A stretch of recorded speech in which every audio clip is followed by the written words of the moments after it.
What's good, YouTube fam? It's your boy Tony, aka Descendant of Chaos and Controversy, and I want to pick up where I left off from in my last video because I wanted to address this topic for some time.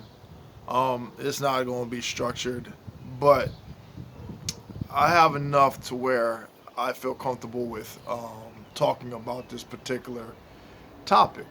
Okay.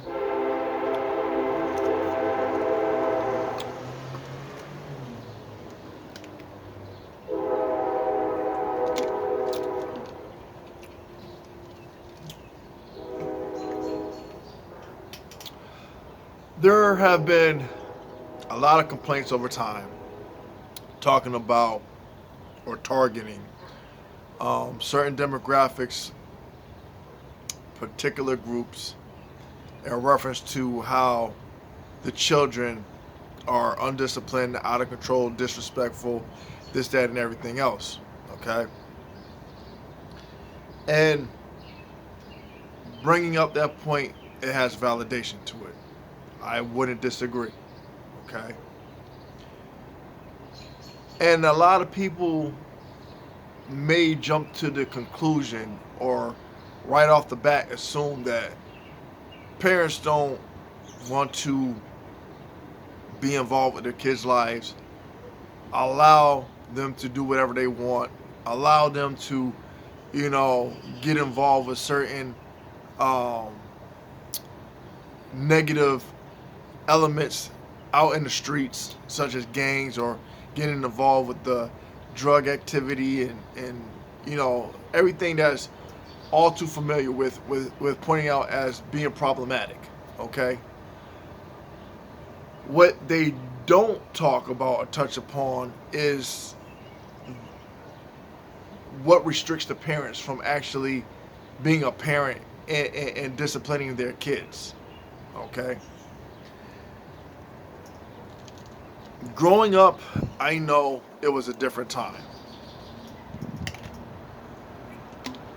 Growing up during the time of my parents' era, that also was a different time. Okay?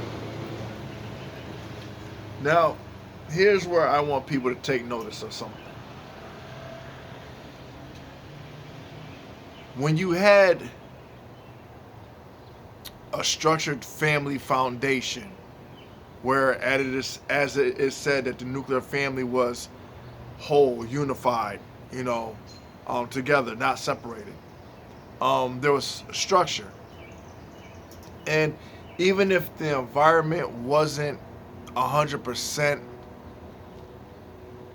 to the liking of, based on the opinions of, it still had more stability than what you're seeing now today. Can we agree? Okay. Because if it wasn't, then comparing the time of yesterday to the time of now, there wouldn't be an issue to address. Now, I know growing up, I grew up 2 parents in a household. I shared my story of how that came to be. Me being adopted into an all-black family. 2 parents, educated, worked hard, didn't need any government assistance whatsoever. They worked together as a team, as a unit, raised us as best as they possibly could, with structure, discipline, and guidance. Sent us to private schools. We was fortunate enough to go to private schools, go on vacations every summer. Going to Georgia, North Carolina, California, Florida, going to Disney World, Disneyland. I've experienced all of that. Okay, growing up as a kid. We'd go out on the boats during the summers to go fishing. My dad had a boat. I wasn't involved in gang activity. I had cousins that pretty much helped me stay away from the criminal element, even though they partook in it. But the one thing they said was, "You're a good kid." I'm not trying to have auntie and uncle, so and so get in my no nephew, go somewhere. Okay.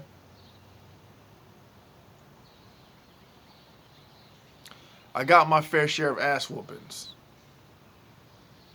I mean, I wouldn't necessarily say a child with behavioral problems, but I was temperamental. Uh, but I could tell you this: my parents didn't have to tell me more than once. After that ass whooping, it was over, said and done. You didn't see me going back repeating the same over and over. Nope, no. Um, and if I got my ass whooped for something, it was for something different, not for the same shit that I got disciplined prior to. Okay. Now, not saying that at that time Dcfs didn't exist or CPS didn't exist at that time, because they did. But the way they are advocated and moving in stronger forces in today's climate, and for everything that they pick apart that is trivial, the things that you are told that you can't do to your kids that you were able to get away with back in the day, ties the parents' hands behind their fucking back. So when people present the argument of, oh, look at you, you just let your kids do whatever you should put them in a timeout. Timeout does not. I could tell you right now. My friend has her nieces and nephews. Okay. Um, which is another story within itself. Um, there was DCF involvement because she tried to do right and take on her cousin's son, and he's just out of control and very manipulative. Know what to say and what to do, whatever, to get the adults in trouble. Now here's the thing: when you and this is why I say a lot of this backfires. A lot of it has some repercussions that again people don't talk about or address, because they see things on the surface, but they don't want to dig deep to get the understanding, the knowledge of, to have a different point of view, to say they're quick to want to react and talk about or address without knowing fully the circumstances or the situation. Timeout doesn't work for every kid. Sometimes they need that swat on the ass, that spanking that we got. I'm still here. I'm living testimony. I'm not dead.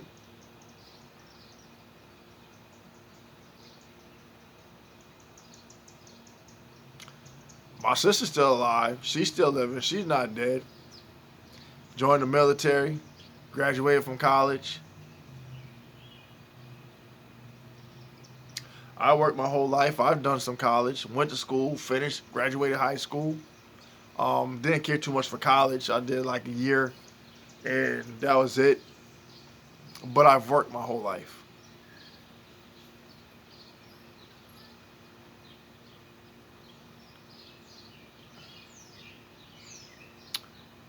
When it comes to people sticking their nose in where it doesn't belong, and you have a lot of mothers, now, I can't say it's always going to be black and white, because it isn't. But you have some, mostly, where this is directed towards, where you have these uppity ass white mothers that feel like, oh, you can't do this to your kids. You can't do that to your kids. 911, DCFS, CPS. I just witnessed a mother slapping their child's hands because he reached for the candy, and that's abuse. If you knew well enough not to reach your hand out of that damn cart to start grabbing that stuff that you knew damn well you was told not to reach out and grab, you knew the consequences of your actions. But because you got Becky Save a Child, who really don't give a damn about your child in all reality, but just to cause you the aggravation and unnecessary grief. I gotta get these people involved in your life. The same ones that they call Karens, that gotta call the police on you for every little trivial nonsense, when the cops could be on a more serious call, stopping actual crime. No, their time is wasted entertaining a fucking Karen. But these are the same people that when you discipline your kids will call these social workers on your ass, have them knocking on your door, talking about their abuse in the home. But they're not advocating for the safety of your child when they see a police officer on school grounds fucking your kid up. When you have teachers fucking with your kids.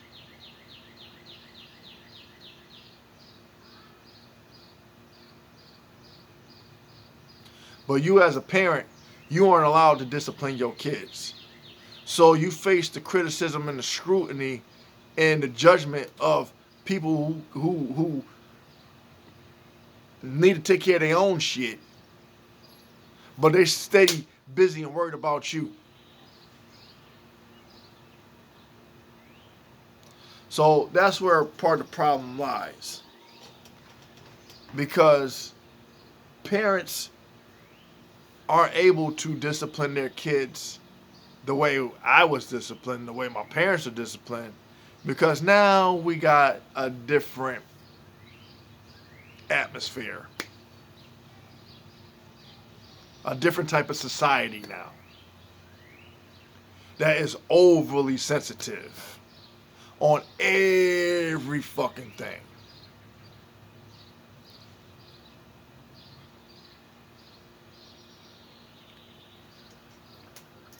So, assuming that timeout is the one and only go-to remedy to discipline a child, that doesn't work in all cases. I know for my friends, nieces and nephews, they laugh at you like it's a joke. Put them in the corner, tell them to sit down, don't get up. They just look at you like you crazy, like.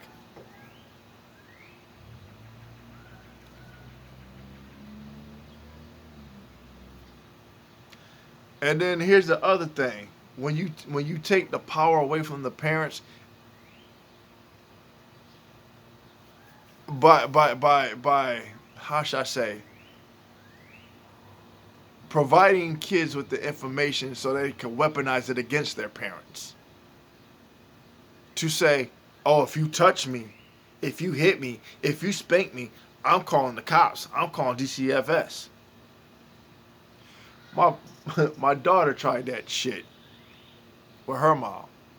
Now here's the thing, right?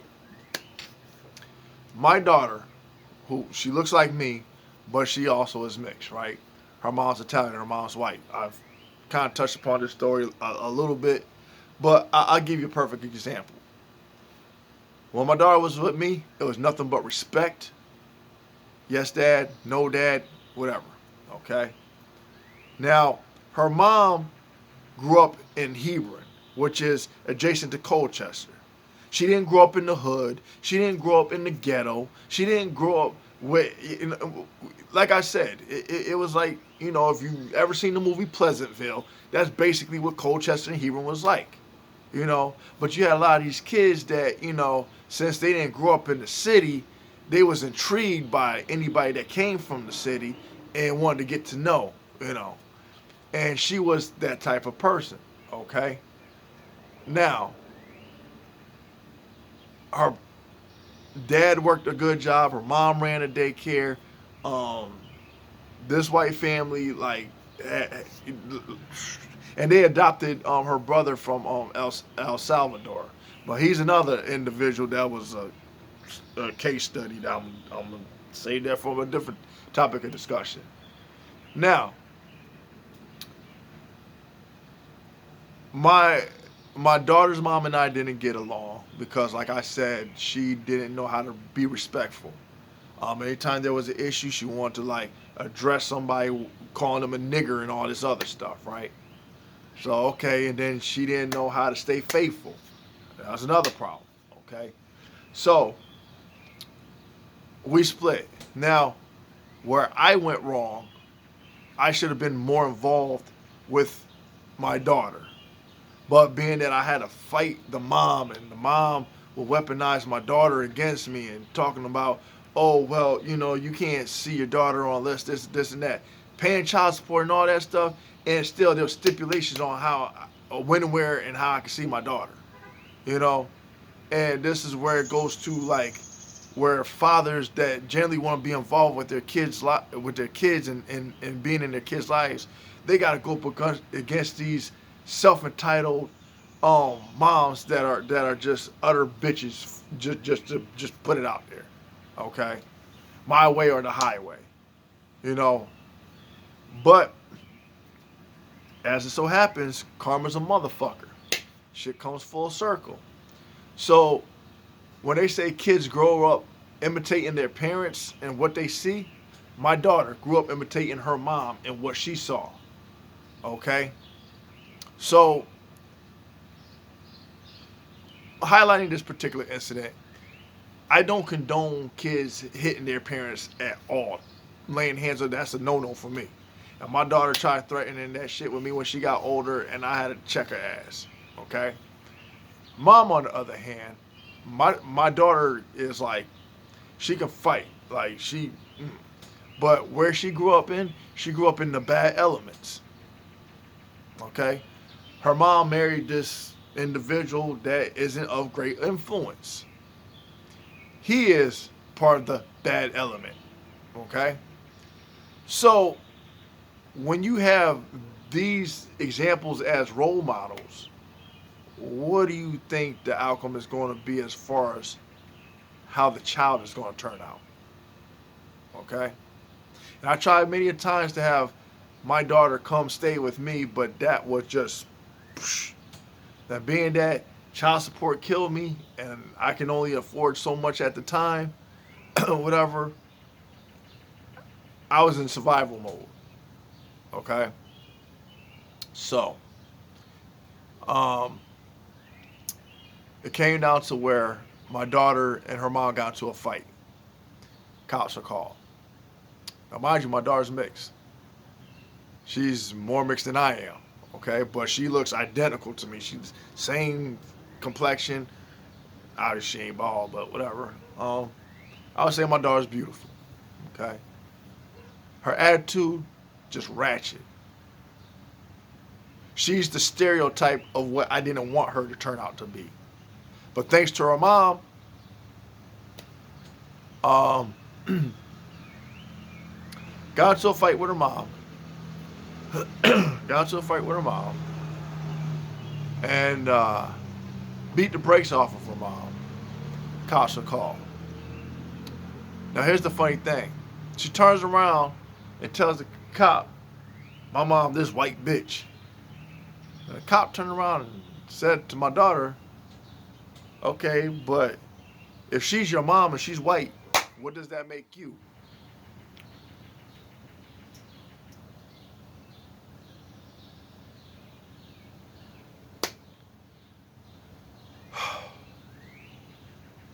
But when I've had these discussions with my daughter's mom and stuff, and I said, why don't you do this?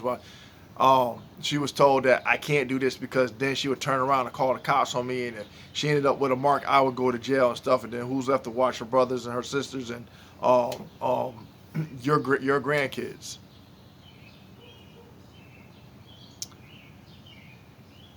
And the point now that I had to, stretch, unfortunately, sorry for that, is that when kids know that they're in more control than the parents are because you gave them the position of power to weaponize Dcfs, the police, CPS. Oh, you touched me, whatever. But ironically, when they get out into the real world and they deal with the police, they deal with other adults in certain areas and stuff, how come they're allowed to put hands on your kids? And when you go to address it, you barely have a leg to stand on as far as defending your child.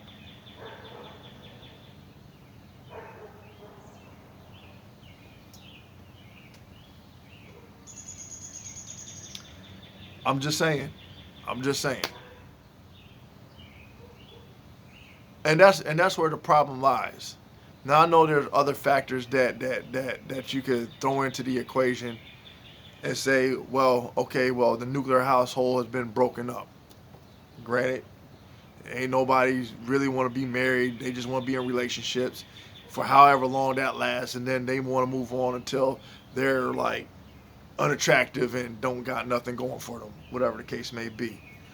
You got a lot of these same gender relationships and stuff like that. People questioning that. You have a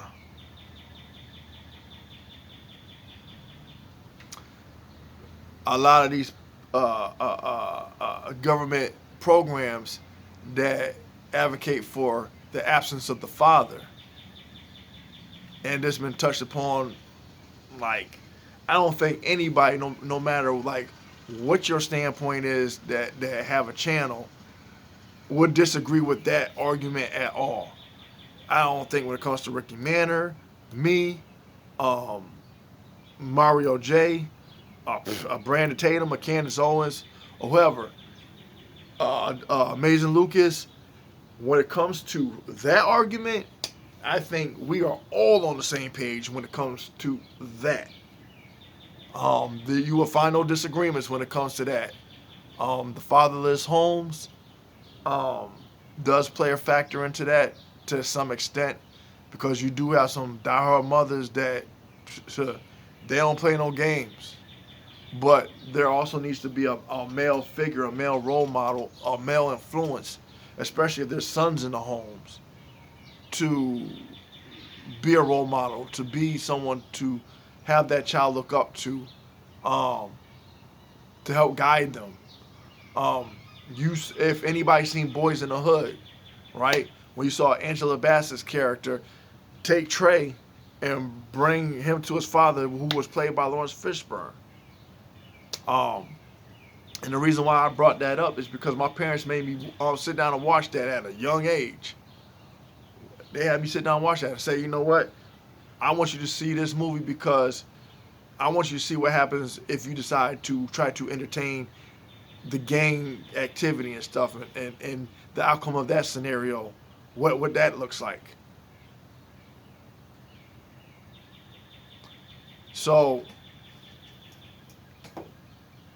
and that movie like kind of like just covered many areas with gentrification, um, kids in the black community that's trying to go to college, trying to do right, but being that you're a product of your environment, so to speak, you're subjected to a lot of the unwelcoming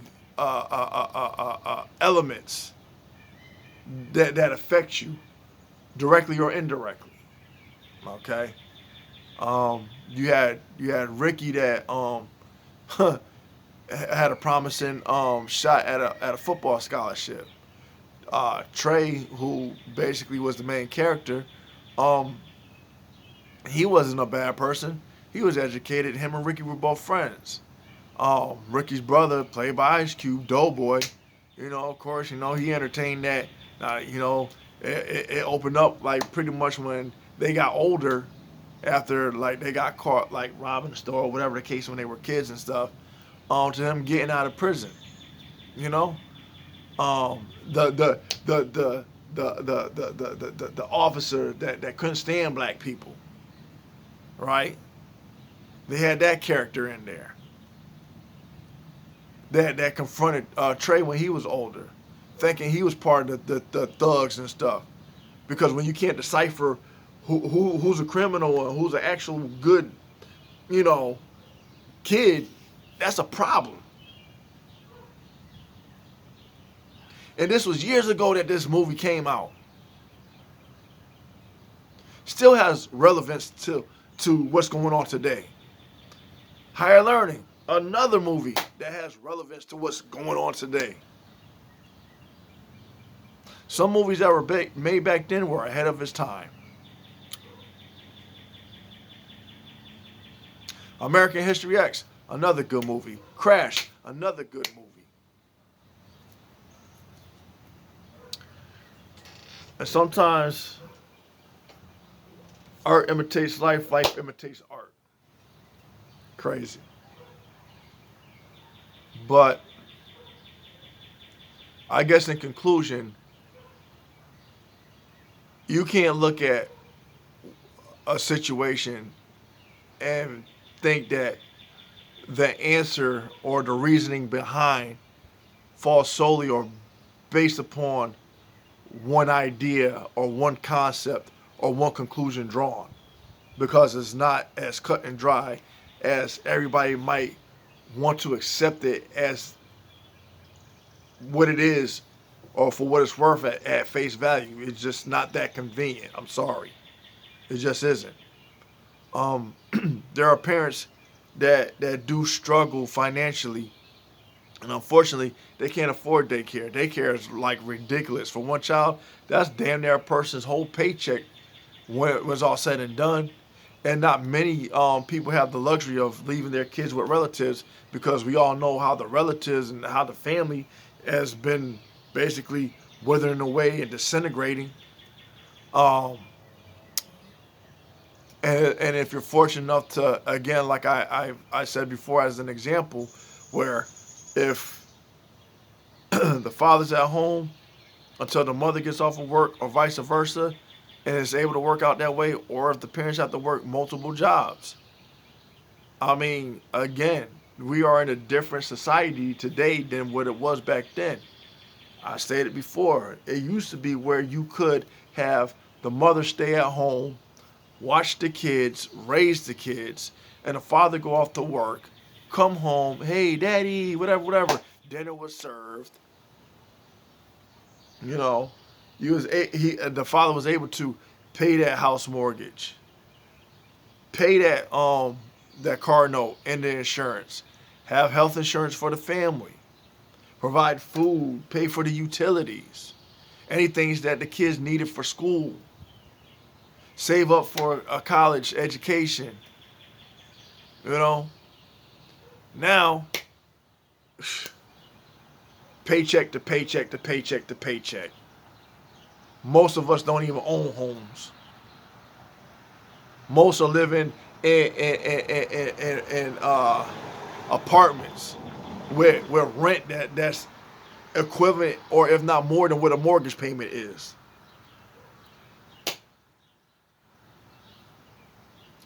Gas is ridiculous. Daycare is ridiculous. Taxes are ridiculous. Insurance is ridiculous. I mean, everything is so elevated, but then those are the things that people don't look at when they make certain arguments against things that they oppose.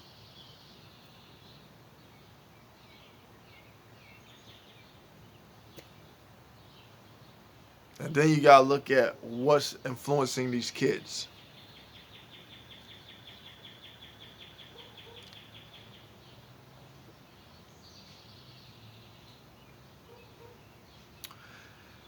But anyway, I think I knocked out 2 decent videos. And again, like I said, this isn't one of them videos that's going to gain a lot of attention, that isn't popular, that isn't trending on the YouTube algorithm. So when I talk and touch upon certain things, I try to bring a variety of things to discuss outside of what people are conditioned to be drawn towards. So, well, anyway, until next time, until next video, please like, share, and subscribe. And, hey, stay safe. Peace.